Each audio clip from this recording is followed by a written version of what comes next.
Bismillahirrahmanirrahim. Assalamualaikum warahmatullahi wabarakatuh. Alhamdulillahirabbil alamin. Wassalatu wassalamu ala asyrofil mursalin nabiyyina Muhammadin wa ala alihi wa ashabihi ajma'in. Amma ba'd. Subhanaka la ilma lana illa ma 'allamtana innaka antal alimul hakim. Allahumma anfa'na bima 'allamtana wa 'allimna ma yanfa'una warzuqna ilman yanfa'una.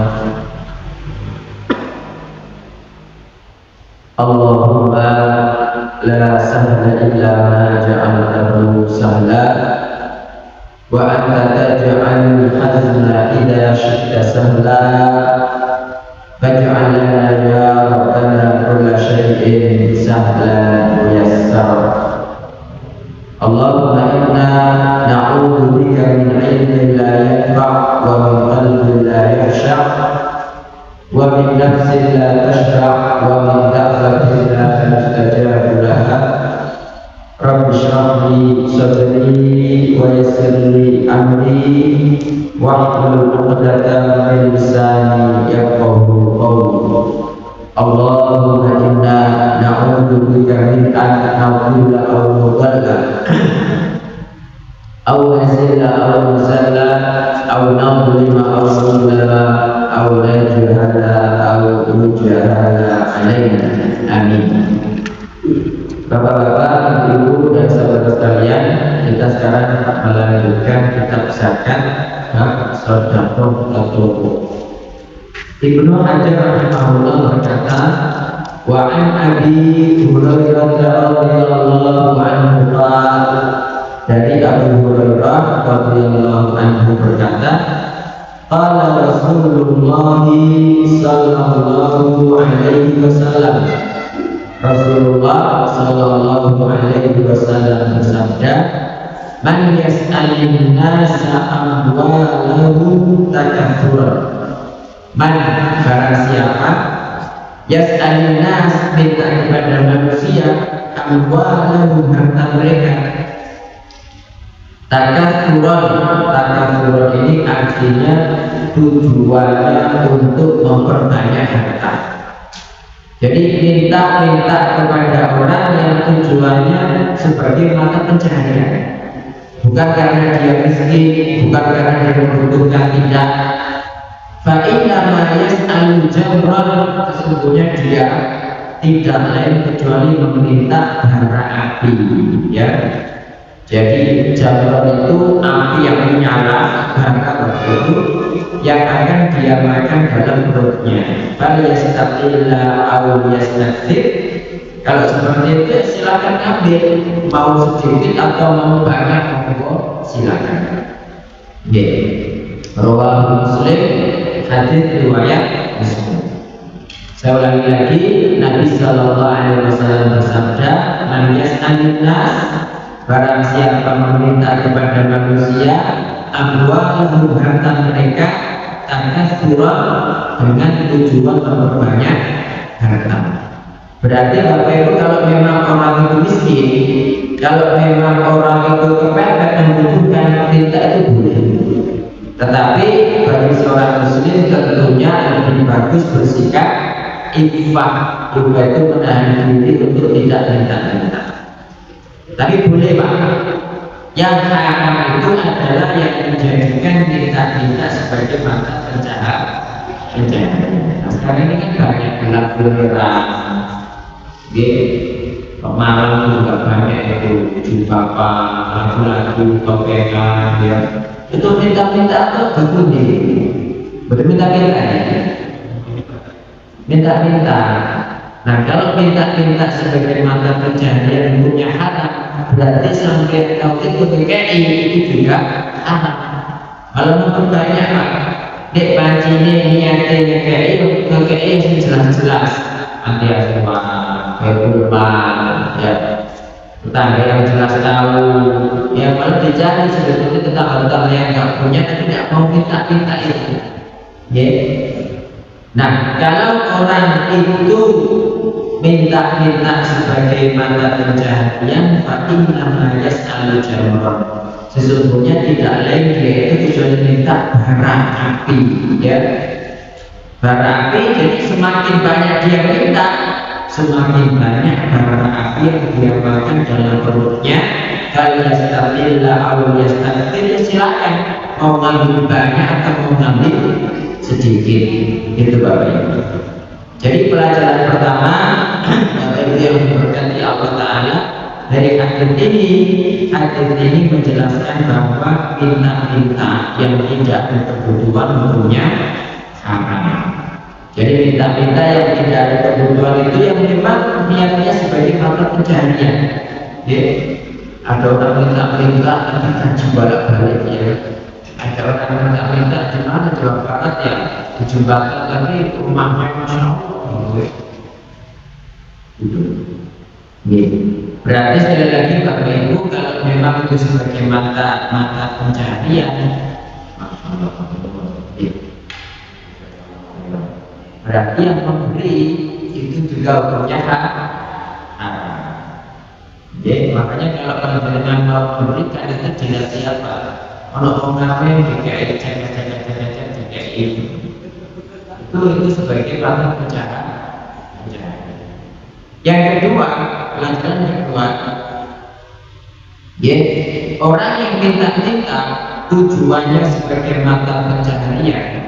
Orang yang minta-minta bukan karena miskin, orang yang minta-minta bukan karena kebutuhan. Tadi bahasanya apa? Sebenarnya yang dia minta itu tidak lain kecuali bara api yang dia makan dalam perutnya, karena dia membutuhkan barang yang haram.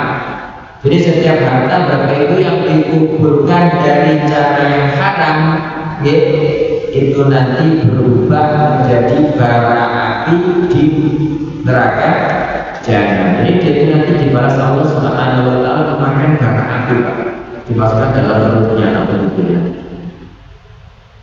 Nah, kemudian pelajaran ketiga Bapak Ibu, secara tersirat makna dari hadis ini, kalau orangnya itu membutuhkan, ya, dan niatnya memang tidak untuk mata pencaharian, maka boleh, ya, maka boleh. Cuma ya orang beriman itu lebih bagus tidak minta.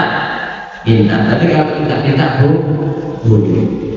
Ya, adapun sabda Nabi SAW, "Fal yastaqilla aw yastakthir," silakan ngambil banyak atau ngambil dikit. Ini ancaman kepada siapapun biar nggak sebarang meminta kepada manusia. Hadis berikutnya, wa an Zubair bin Awwam, dari Zubair bin Awwam radhiyallahu anhu, ani Nabi sallallahu alaihi wasallam qala, dari Nabi sallallahu alaihi wasallam bersabda, la an ya'khudha ahadukum hablahu. Ini Allah, ya. Ini aslinya itu wallahi la'an. Loh, kau tahu kalau ada wallahinya? Karena dalam qasam itu la'an itu itu namanya la'an qasam, itu yang menunjukkan bahwa sebelumnya ada kata wallahi, demi Allah. La'an ya'khudha, sekiranya mengambil ahadukum, seseorang dari kalian, hablahu, talinya. Jadi demi Allah, jika seseorang dari kalian mengambil tali, fayatiya bihusmatin minal khatok ala dhurrihi, dia ngambil tali, pergi ke hutan, ya, cari kayu, fayati, kemudian datang pulang bihusmatin minal khatok, dengan seikat kayu bakar, ala dhurrihi, yang dia bawa di atas punggungnya, fayati'aha, kemudian dia jual, fayati'aha biha wajhahu, ya, kemudian Yakubah, dia menahan biha, ya, biha itu dengan seikat kayu bakar tadi, harganya, wajhahu, menahan wajahnya dari minta-minta, maksudnya khairun lahu lebih baik baginya min an yas'alan nas daripada minta manusia. Aqdahu aw anahu, mereka memberinya atau menolaknya. Rawahu Bukhari. Ya, seorang yang lagi Nabi sallallahu alaihi wasallam bersabda, "An ya'khudha demi Allah sekiranya mengambil ahadukum seseorang dari kalian hablahu talinya, Fayak dia bihusmatin minal hatab. Fayak dia kemudian dia datang bihusmatin dengan seikat minal hatab kayu ala turhi yang dia bawa di atas punggungnya. Fayak dia kemudian dia jual. Fayak tufa biha wajhahu, kemudian dengan seikat kayu tadi dia menahan wajahnya. Menahan wajah dari apa Bapak Ibu? Dari minta. Khairun itu lebih baik lahu baginya min an yas'alanas daripada minta manusia aqdahu aw manahu, mereka memberinya atau menolaknya. Rawahu Bukhari, hadis riwayat Al-Bukhari. Pelajaran pertama ketika ini sama seperti yang pertama, sama-sama seperti hadis sebelumnya. Ini adalah dalil haramnya minta-minta ketika orangnya mampu bekerja. Berarti kalau tidak mampu bekerja, ya dia boleh minta-minta. Cuma yang banyak juga orang yang dia itu mampu bekerja cuma pura-pura sikil tutup, pura-pura ngesot, ya. Nah, sabda Sallallahu Alaihi Wasallam mencari kayu bakar. Ini maksudnya bukan harus bekerja mulai kayu Pak, tapi maksudnya pokoknya sampai itu kerja apa saja yang penting halal. Nah, untuk mencari kayu bakar ini sekedar contoh saja dari Nabi Sallallahu Alaihi Wasallam. Jadi intinya kalau pekerjaan itu halal, meskipun kelihatannya remeh, misalnya gawe biting, misalkan gawe condong, atau contoh gawe duit. Iya. Sekarang masih ada jam-jam kerjaan pasti semua. Ya. Atau bikin sujen, atau bikin aman, batok kelapa. Atau misalnya bikin yang dibuat ruko itu Pak, dari sepok itu apa namanya? Halo? Betul keset yang dibuat tanaman itu, bagian tanam dari kelapa, namanya kelapa itu sabu. Lalu dari sepok yang kemudian jadi sabu itu loh. Nah, disitulah pokoknya buat tanaman sabu itu. Sekarang dari gambar kayak apa? Rambut, ini apa ya? Rambut, rambut. Enggak, saya sendiri kok. Oh itu kayunya, gitu seperti itu. Tapi ada yang bumbu.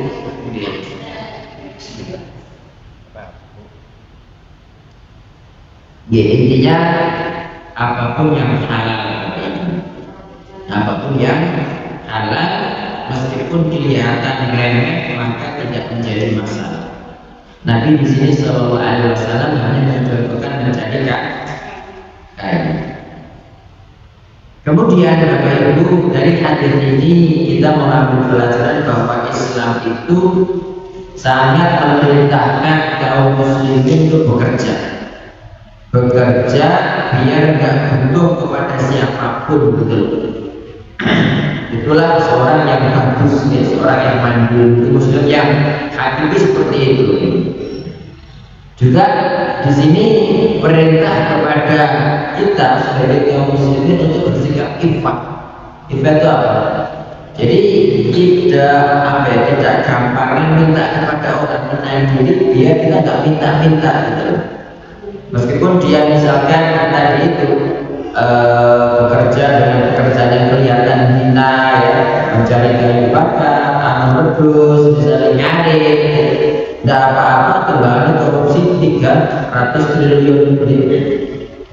gitu loh Bapak Ibu. Itu mending agama manusia.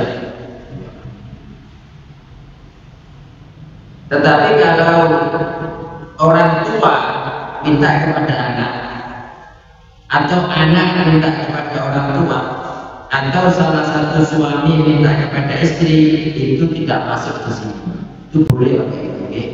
Itu boleh. Dalilnya surat An-Nur 61. Wala ala anfusikum an ta'kulu min buyutikum. Ini tidak apa-apa.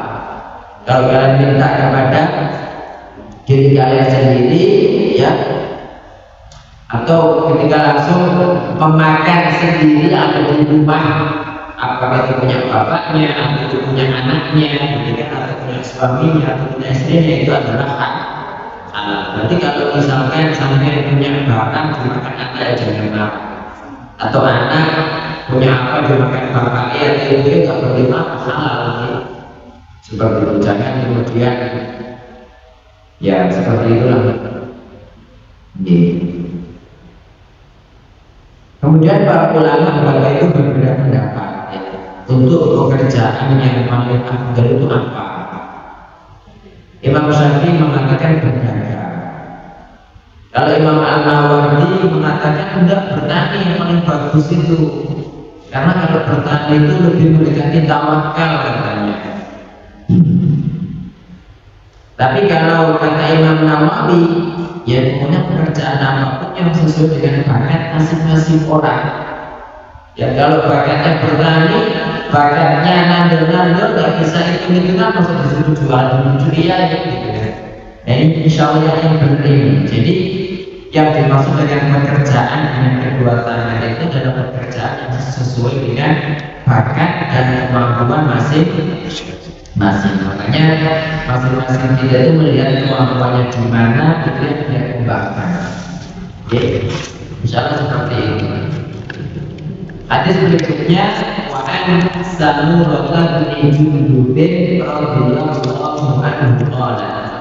Dari Samurah bin Jundub radhiyallahu anhu berkata, qala Rasulullah sallallahu alaihi wasallam, Rasulullah sallallahu alaihi wasallam bersabda, al-mas'alah minta-minta kadun yakudu biha rajulu wajhahu.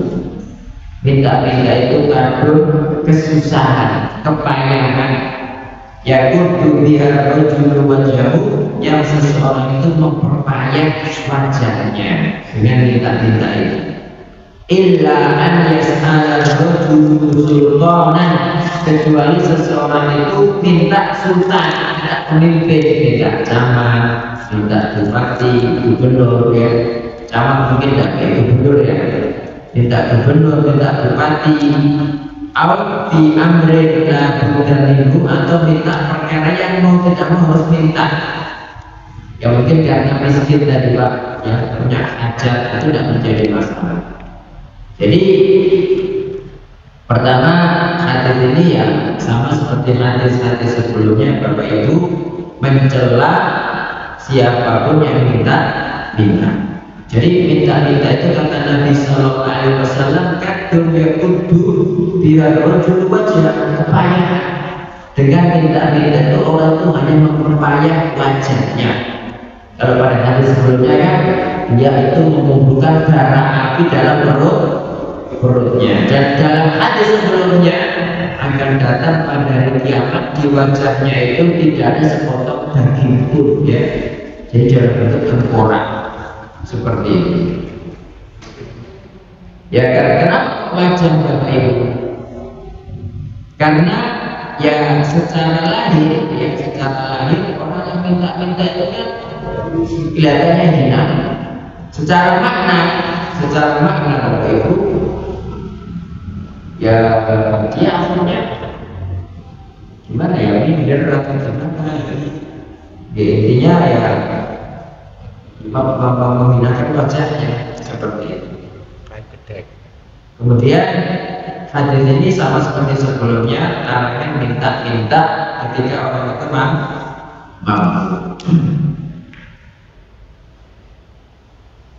Dan boleh minta bapak ibu kepada siapa? Sultan. Karena sultan itu kan hartanya milik banyak orang. Kalau dia orang datang minta nggak kasih teman gitu. Jadi kalau misalnya Bang Mahfud datang dan Pak Prabowo, sorry saya minta tidak apa-apa boleh. Ya karena itu haknya ya. Dan ini beda dengan minta kepada orang lain. Meskipun tidak butuh minta itu boleh, Pak. Karena memang itu miliknya kan. Illa an yas'ala rajulu sultanan, kecuali seseorang minta kepada sultan au fi amrin la budda minhu, atau dalam perkara yang mau tidak mau harus diminta. Mungkin karena miskin, karena dia butuh itu tadi.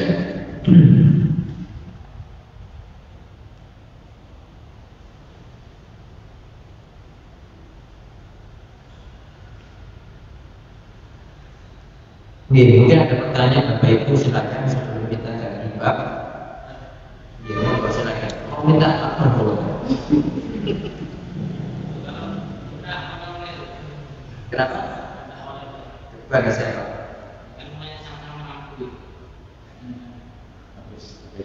Habis. Dalam minta oleh Tuhan. Ya minta oleh kepada siapa? Misalnya aku kan jolet dan Bromo, jolet oleh yang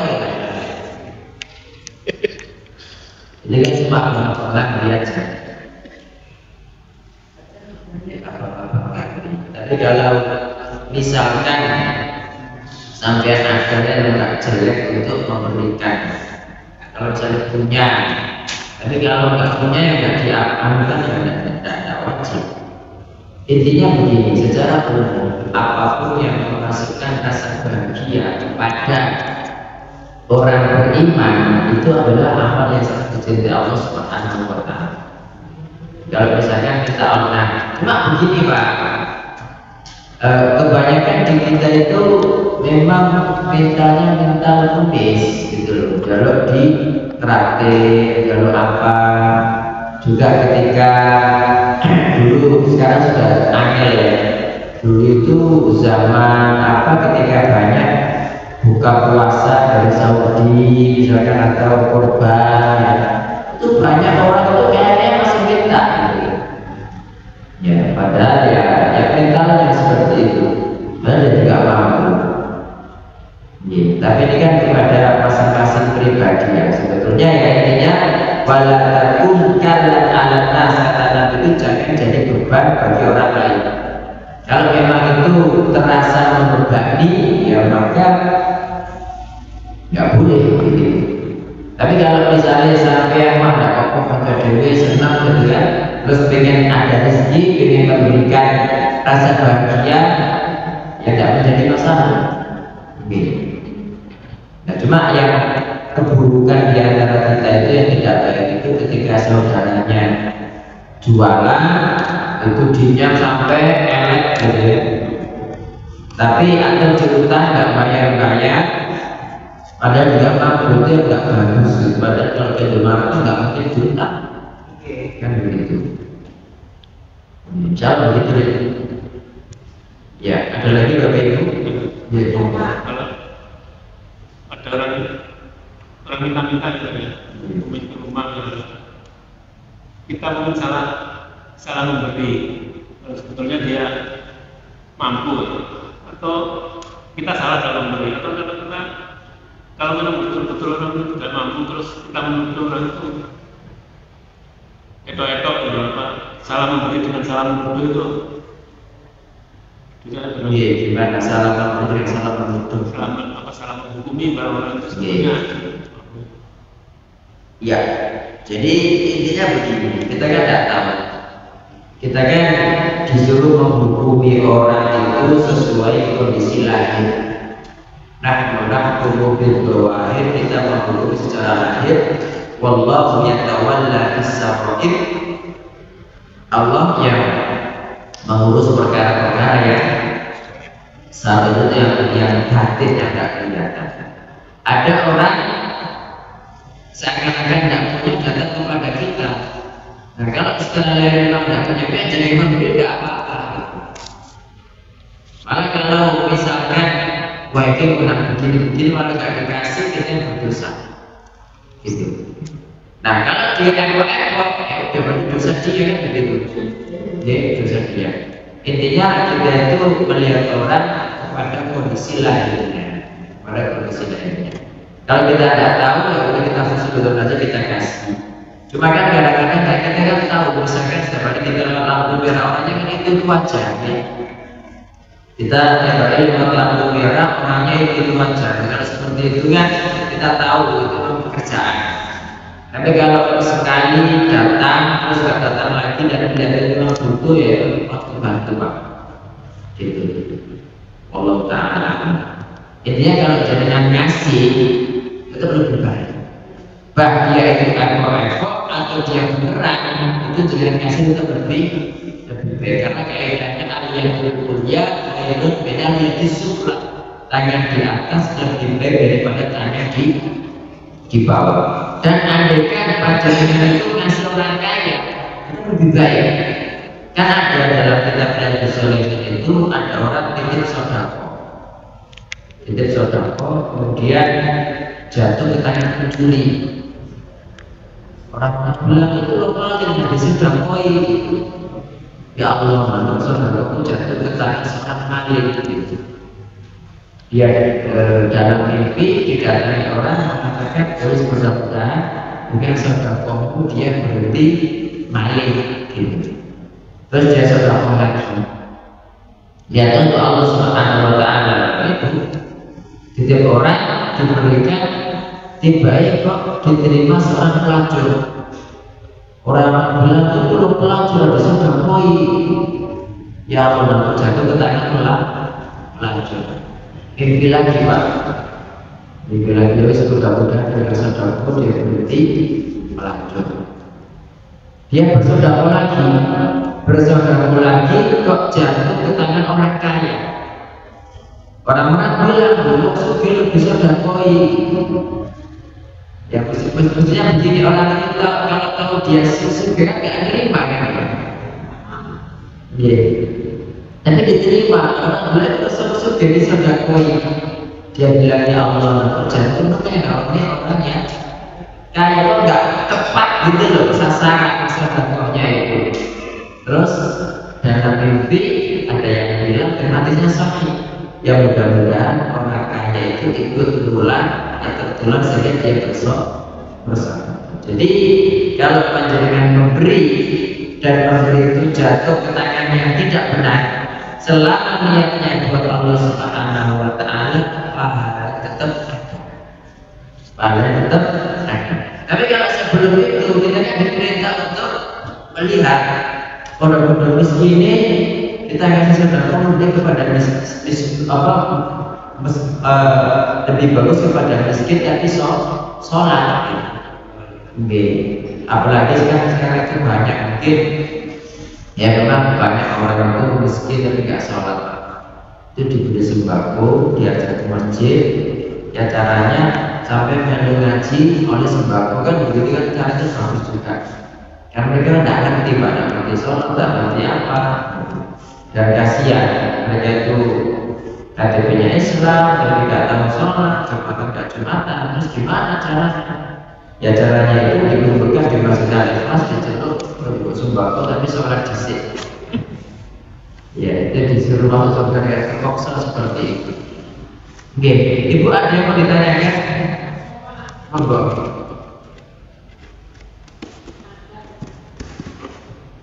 Halo. Sudah tidak apa? Krimis makanya ini. Sudah disambung pak. Terus lain waktu itu datang lagi bukan minta tapi pinjam. Itu apa bisa dikategorikan meminta-minta pak tetangga itu? Pinjam dan pinjam. Dikasih. Pinjam dan membayar. Apa itu dikategorikan meminta? Ya bukan minta ya nyolong. Jadi yang banyak model orang itu bilangnya pinjam, cuma 2 pekan atau bulan tak bayar, tapi setelah itu di dalam ada alasannya ya. Itu memang banyak seperti itu. Tidak apa-apa Bu, kalau jadinya sebagai korban yang dipinjami tapi nggak mau bayar, tidak apa-apa, jadinya nggak berdosa.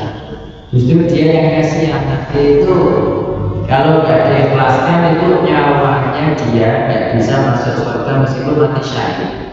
Ya, meskipun mati syahid. Dulu sudah kita bahas masalah jenazah ya, kitab jenazah ya. Nabi SAW kan dipakai untuk nyalami seseorang sholat jenazah. Beliau bertanya, dia punya hutang enggak? Ada Nabi. Terus kata Nabi SAW, "Sholli ala sahibiku." Kata beliau, "Sholat dewi dari saya." Gitu. Ya, jadi bahaya di situ. Makanya kalau kita sebagai korban yang ditipu, misalkan yang dipinjami uang, setelah harinya nggak bayar, memang dia ya itu sebagai pekerjaan memang utangnya di mana-mana, yang berapa dan sana utang di sana lagi utang, memang dia itu memang utang dengan dia nggak bayar, gitu. Nah, kalau kita tahu seperti itu, kita bilang aja kepada orang nanti itu bisa begitu gitu. Ini bukannya kita berubah, tapi menasihati biar orang nggak menjadi korban yang kesekian. Boleh lagi. Boleh, ya boleh. Tapi kita perlu aja buka bukan ada rasanya boleh. Jadi yang didekati aja. Biasanya orang dulu kan mendekati siapa, yang didekati itu kita bilangnya sebagai bentuk nasihat. Nah, sementara pelaku itu ya termasuk dosa besar. Ancamannya berat nih, sampai nggak bisa masuk surga meskipun mati syahid. Wallahu ta'ala a'lam. Nih, ada lagi Bapak Ibu? Sekarang kita masuk babu qasmis shadaqah, bab pembagian sedekah. Ibnu Hajar rahimahullah berkata, an Abi Sa'id al-Khudri, dari Abu Sa'id al-Khudri radhiyallahu anhu berkata, qala Rasulullah sallallahu alaihi wasallam, Rasulullah sallallahu alaihi wasallam bersabda, la tahillu shadaqatu li ghaniyyin, tidak halal sedekah bagi orang kaya, illa li khamsatin, kecuali orang kaya yang masuk dalam 5 golongan. Jadi kalau orang itu kaya Pak, menerima sedekah itu haram berarti, boleh. Kecuali dia orang kaya yang masuk kategori 5 kelompok ini. Pertama, li'amilin 'alaiha, amil zakat. Ya, amil zakat. Jadi sedekah di sini ini maksudnya adalah ya sedekah sunnah, ya sedekah yang wajib yaitu zakat. Nah, cuma sedekah ini nanti ke zakat Bapak Ibu. Li'amilin 'alaiha, amil zakat. Nah, amil zakat itu karena dia pekerjaannya sebagai amil, meskipun dia kaya itu jatah dia Bapak Ibu. Oke, boleh dia ngambil seperti 8. Au rajulin istaqama bimalihi, atau seseorang membeli zakat atau sedekah dengan hartanya. Dapat misalnya ada orang disedekahi, dia berhak mendapatkan sedekah itu. Misalkan dia dikasih zakat berupa pakaian atau berupa beras, dia menjual beras, ada orang kaya membeli, tidak menjadi masalah. Au gharim, gharim itu utangnya banyak. Orang kaya utangnya banyak. Nah kok bisa?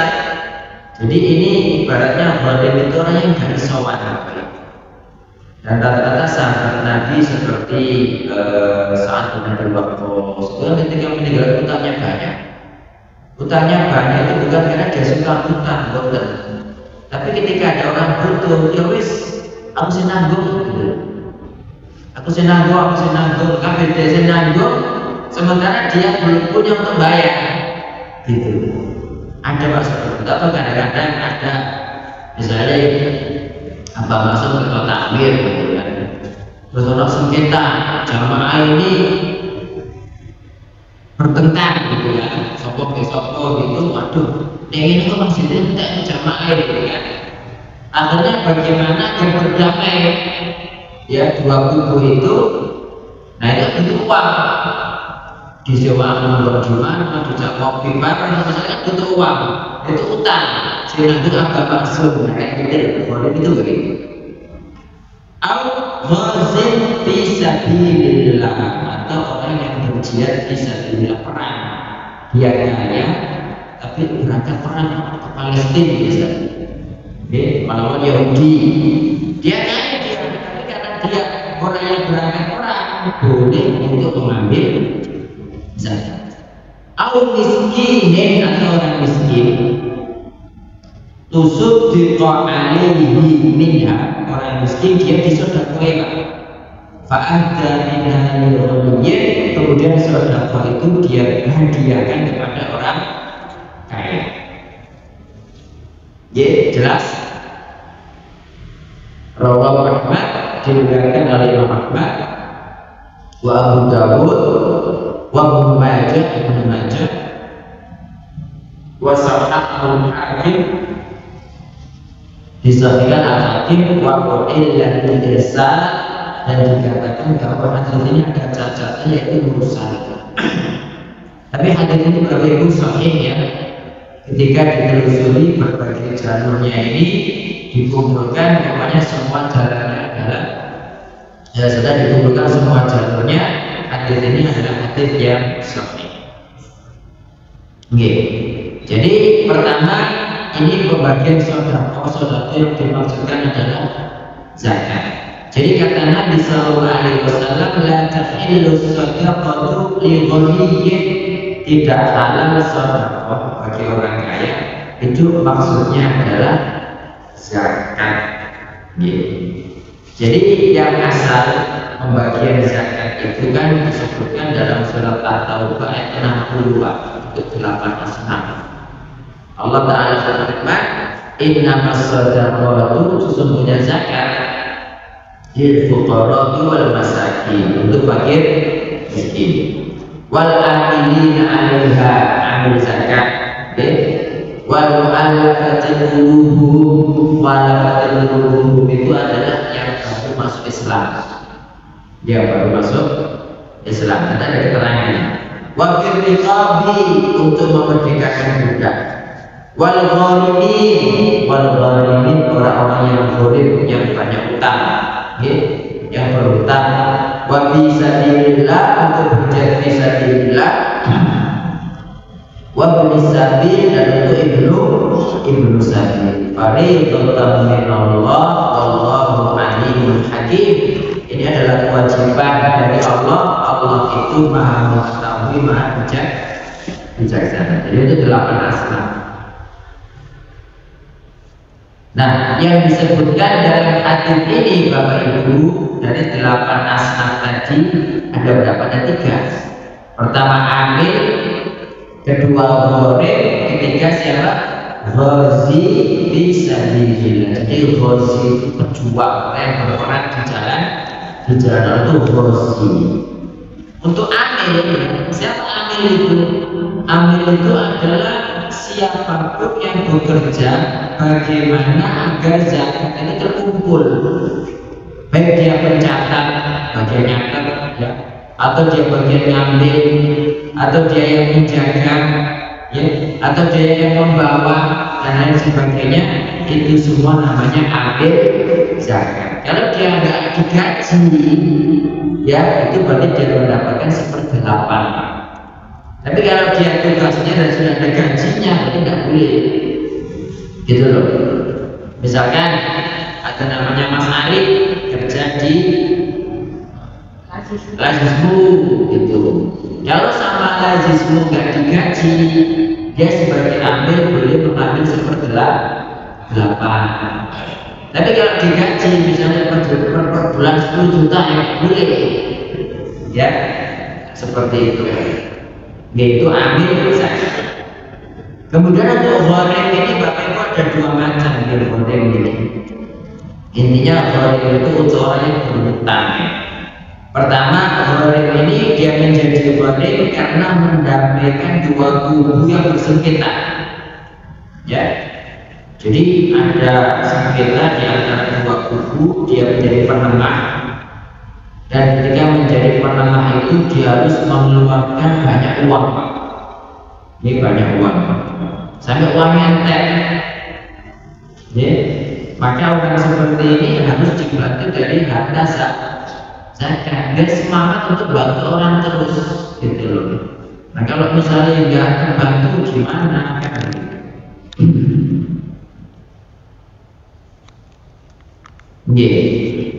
Nah yang kedua, intinya orang kaya, misalkan orang kaya yang di negerinya kaya pergi kemana supaya uang itu habis Pak. Ya sebagai musafir atau apa gitu. Nah di situ tuh meskipun dia kaya, dia wajib dibantu biar dia bisa kembali pulang. Gitu.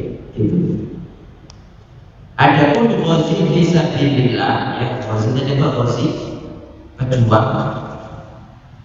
Ini dia karena sebagai pejuang meskipun kaya, dia dibayari dari zakat untuk pulang perginya, pulang pergi termasuk senjatanya segala macam gitu ya. Jangan lupa ada orang yang dalam berperang, kata orang kaya kan waktu kehilangan uangnya, anak orang adonya tuh kayak kabehnya aku mati piye gitu, oke. Jadi ghazi ini adalah para mujahidin, Pak. Para mujahidin yang mereka itu berperang murni untuk agama Allah Subhanahu wa taala dan tidak ada catatannya. Jadi Harun al-Rashid itu dia mempunyai berapa ribu pasukan gitu. Jadi istilahnya ada diwan jundi data para tentara. Nah, di antara para tentara itu ada ribuan orang, Masya Allah Subhanallah, banyak orang ikhlas ya. Itu tuh gak mencatat namanya biar gak digaji Pak. Jadi mereka berperang itu di pasukan Harun al-Rashid itu tujuannya untuk berperang untuk Allah Subhanahu wa taala. Itu ada kan. Jadi di Palestina sekarang banyak seperti itu, ya banyak seperti itu. Kayak kemarin Yasin itu, ketika dia berperang itu 3 hari belum makan, ya Allah. Ya, jadi ya seperti itulah yang benar-benar Allah Subhanahu wa taala memberikan kepada kita semua ketulusan dan keikhlasan. Ya.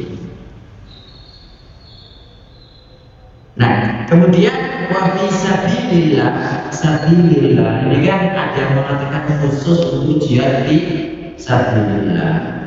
Tapi rupanya Bapak Ibu bisa makna jihad yang khusus dalam arti perang, juga bisa makna secara umum seperti untuk dakwah. Nah, misalkan kalau di Indonesia ini kan dakwahnya bukan perang, nggak ada perang bagi dalam alhamdulillah. Tapi termasuk dakwah dan jihad fisabilillah itu bagaimana agar kaum muslimin tidak buta, bagaimana agar anak-anak kaum muslimin akidahnya kuat.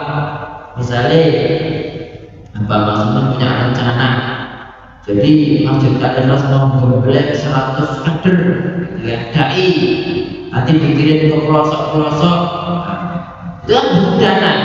Nah itu boleh dialihkan dari zakat dan itu masuk dalam apa tadi? Wa fi sabilillah. Itu termasuk misalkan ada sekolah Islam sih, anak-anak kaum muslimin tidak banyak belajar Islam, sekolahnya itu andai semua. Kemudian bangun sekolah Islam, bagaimana agar anak kaum muslimin bisa ngaji, bisa mengerti agamanya, itu juga termasuk bagian daripada jihad. Tapi kalau untuk fasilitas umum, bangun jembatan, bangun jalan, bangun masjid, itu tidak boleh dari zakat.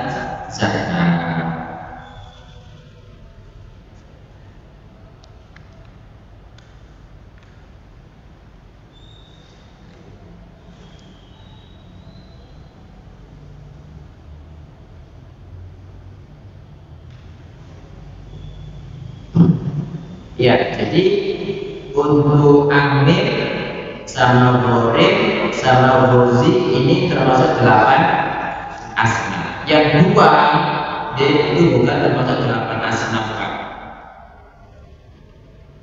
tapi dia mendapatkan zakatnya kan lewat cara lain kan. Cara lain itu apa? Yaitu ada orang miskin menghadiahkan zakatnya kepada dia, atau dia beli zakat dari orang miskin. Oke, insya Allah begitu.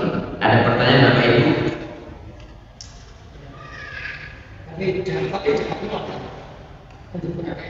Di zakat mal.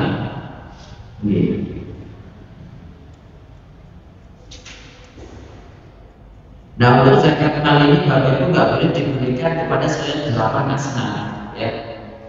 Diberikan kepada orang kafir tidak boleh, gitu loh. Tapi kalau orang kafir yang alam, ya, alam kata dulu itu kan banyak makna. Jadi mu'alaf dulu itu satu yang baru masuk Islam. Biasanya orang yang baru masuk Islam itu akidahnya belum kuat. Bagaimana biar kuat, biar nggak balik murtad, maka dikasih zakat. Atau orang kafir yang dia itu cenderung kepada Islam, kafir tapi itu muslim pak. Yang kafir bukan kafir muslim, kafir tapi cenderung belok Islam, kayak orang Tigrun gitu misalnya. Itu dari zakat bermaksud ada apa-apa. Atau yang ketiga, orang yang dia itu dikhawatirkan kalau nggak dikasih zakat akan berbuat buruk kepada kaum muslimin, gitu. Ya contohnya kayak Abu Jandal, ada mandul. Itu kan kalau misalkan ada zakat dibagi dia kan bilang Islam itu kenapa begitu? Ya karena itu musim bayar di Pak. Buktinya sekarang kan diem kan, karena nggak usah bayar nih Pak. Jadi kayak ada sebab langsung ini. Iya. Jadi termasuk mu'allaf wa mu'allafati qulubuhum, termasuk pemimpin-pemimpin yang ditaati oleh kaumnya. Ya, bagaimana biar paling tidak mereka tidak ganggu kaum muslimin terus dikasih zakat tidak menjadi masalah. Itu tentang wal mu'allafati qulubuhum.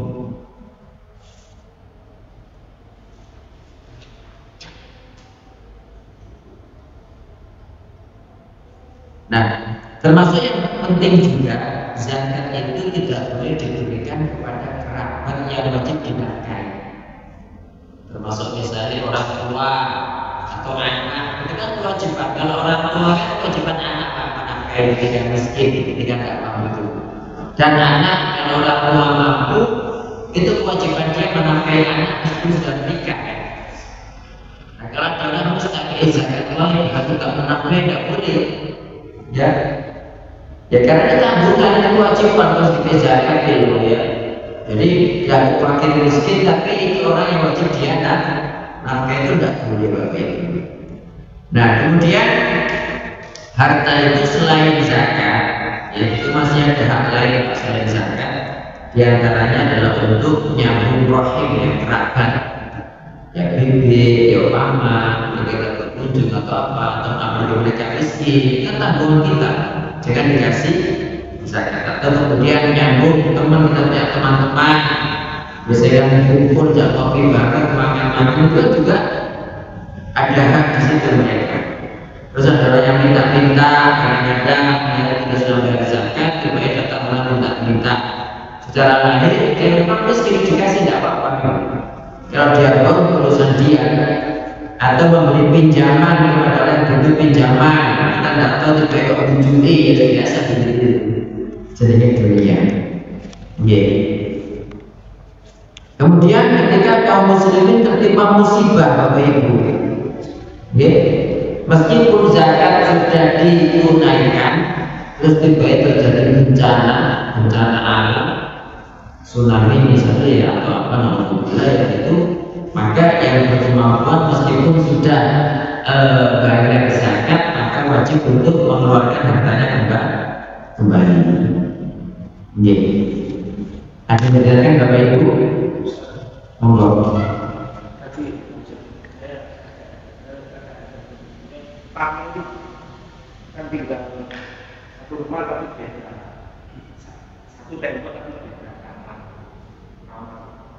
itu boleh dikasih. Boleh. Paman sampean. Pamannya istri. Pamannya istri. Ya kalau pamannya istri ya, maksudnya ya yang wajib untuk menjadi tanggungan sampean itu kan sebetulnya dari pihak sampean. Ya. Tapi karena ya ini berarti kerabat ya, kerabat dekat. Ya jangan kasih satu. Dikasih nafkah apa? Oke. Ya. Jadi sebetulnya yang wajib itu adalah yang wajib itu paman sampean sendiri, paman yang tahu misalnya ketika sudah nggak punya bapak, ya itu kan yang dari jalur sampean sebagai laki-laki. Tapi kalau dari jalur istri, ya kayaknya kalau beri zakat tidak apa-apa sih, karena bukan tanggungan. Ya kalau istri kan nggak mungkin berkewajiban menafkahi kalau dia perempuan. Ya, misalnya kalau dikasih zakat tidak apa-apa. Tapi kalau paman sampean sendiri dia tidak boleh karena wajib untuk menafkahi. Ini Allah a'lam.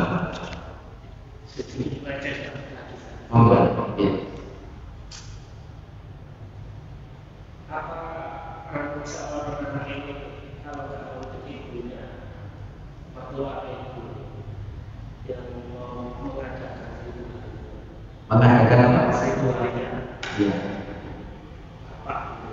Terus habis itu nanti kalau situ satu rumah sama bukan satu rumah beda, satu komplek berbeda rumah. Ya. Dan tidak menuruti, dan sudah dijelaskan bahwa Ya. dan sedikit pun kayaknya membantu meskipun itu apa kan betul saja. Ya. Jadi intinya disuruh orang tua atau disuruh orang tua ya untuk melakukan seribu hari bapaknya, gitu kan. Ya. Ini tidak mau sama sekali dengan alasan bahwa itu adalah perkara yang tidak syar'i, tidak ada tuntunannya dalam Islam. Apakah seperti itu dianggap sebagai tidak menurut orang tua, ataukah seperti itu dianggap sebagai durhaka kepada orang tua? Ya Allah enggak, karena ketaatan mutlak itu kepada Allah Taala. Innama ta'atu fil ma'ruf la ta'ata li makhluqin fi maksiatil khaliq. Artinya tidak ada ketaatan kepada makhluk dalam bermaksiat kepada sang khaliq. Kita diperintahkan berbakti kepada orang tua, kita diperintahkan taat kepada pemimpin misalnya. Tapi ketaatan mutlak tetap kepada Allah Subhanahu wa Ta'ala. Kalau orang tua misalkan memerintahkan kita melakukan kekufuran, memerintahkan kita melakukan bid'ah, kita sebagai anak tetap kita bermuamalah kepada mereka dengan baik. Tapi untuk yang perkara kita ini nggak boleh malahan, gitu. Makanya kata Nabi, innama ta'atu bil ma'ruf. Yang namanya taat kepada mereka, pemimpin, orang tua, itu ketika perbuatan dan perbuatan ma'ruf, perbuatan yang sunnah, bukan syirik, bukan bid'ah. Tapi kalau itu perbuatannya jelas-jelas melenceng dan Allah murka, maka tidak boleh. Makanya kan dalam surat Luqman itu Allah mengatakan wa in jahadaka ala an tusyrika bi ma laysa laka bihi ilmun fala tuti'huma.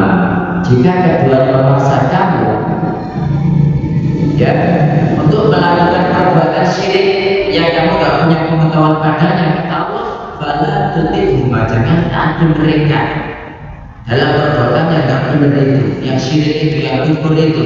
Tapi tetap wasahibhuma fid dunya ma'rufa, tetap pergaulan mereka di dunia secara ma'ruf. Kalau misalnya orang tuanya kafir, misalnya itu dipergauli secara ma'ruf selama hidup. Kalau sampai meninggal dan mati dalam kondisi kafir, itu sudah terputus, sudah tidak ada kewajiban lagi. Beda kalau orang tuanya muslim, meskipun sudah meninggal masih ada kewajiban berbakti. Tapi kalau kafir juga ada kewajiban berbakti.